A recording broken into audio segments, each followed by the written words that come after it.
He's here now telling us all about his lawsuit against LeBron James and his mother, Gloria. Lester Stovell accuses them of fraud, defamation, and tampering with a DNA paternity test. Lester, thanks so much for joining us. You're welcome. Let me start first by setting the framework here for who you are. I mean, you are a Princeton graduate. You went to the University of Chicago Law School. You worked for the Securities and Exchange Commission. So you're not a dumb guy. You're a bright guy, right, Lester? Well, I would say so. Yeah, I'm impressed by it. So here's the initial reaction everyone's having to this, okay? You're suing LeBron and his mom to prove that you're the dad, but you're asking for millions of dollars. Why does being LeBron's dad entitle you to millions of dollars? Well, it's really just the way the law is set up. And when one makes allegations of wrongdoing, there generally are harms that flow from that. The harms can be both legal, as it's called, or equitable. In this case, I've alleged both. And do you really want money from LeBron, or do you want him to say, "Hey, Dad"? What you're asking, I guess, is would I like to have a carefully structured and secure DNA test so that we first can establish whether a father-son relationship exists. And that's what you want. All right, let's go through some of this lawsuit, because I found it absolutely fascinating, some of the details that you put in here. And we begin with how you met Gloria James, according to your lawsuit. In or about mid-March 1984, I met defendant Gloria James at a restaurant bar named D.C. Space, very famous place down in D.C. I was 29 years old. Later that evening, Gloria James accompanied me to my home.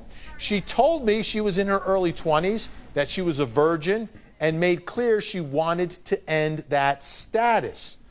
Later that night, I apologized to defendant Gloria James because I, being tired, thought I might not have satisfied her. All right, let's begin first there where you establish what happened. A lot of details, and that last detail, some would say maybe a little TMI, Lester, a little too much information about that night. It seems you remember a lot of specifics about what happened. Yeah, I think it might be just the way the memory resurfaced.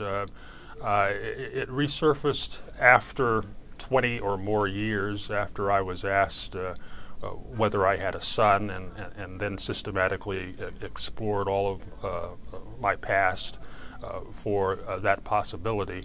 I came across this set of recollections, and in focusing on them, they amplified. All right, let's go to more of what you outlined in your lawsuit here. You say, a few months later, in or about June of '84, I again encountered defendant Gloria James at my apartment. She informed me she was pregnant. She said, "I'm going to name him LeBron." Defendant Gloria James never specifically said I was the father. I said, well, if he's mine, make sure he plays basketball. She limited her response to the words, "I will." And then you write, incredibly, I then said, LeBron James, a basketball player from Ohio. That should be easy to remember. You took a DNA test, right? You took a paternity test, and it came back and said 0% chance of paternity. But you're not trusting the results? No, I'm not, unfortunately. I don't think that the test was designed to be tamper-proof, as it should have been under the circumstances. So, well, it's one thing to not be tamper-proof. It's another thing to actually be tampered with. So you think there's a conspiracy by LeBron James and his mom to make sure that no father ever emerges into his life? Well, I've said that there's been that there was an opportunity, since it was not designed to be tamper-proof, and there are indications that there was a motivation. All right. How tall are you? Because LeBron is, what, 6'8", about 250 pounds? Yeah, we're approximately the same height. Really? Okay. All right. Well, but there was a test, and you're just not trusting the results of that test.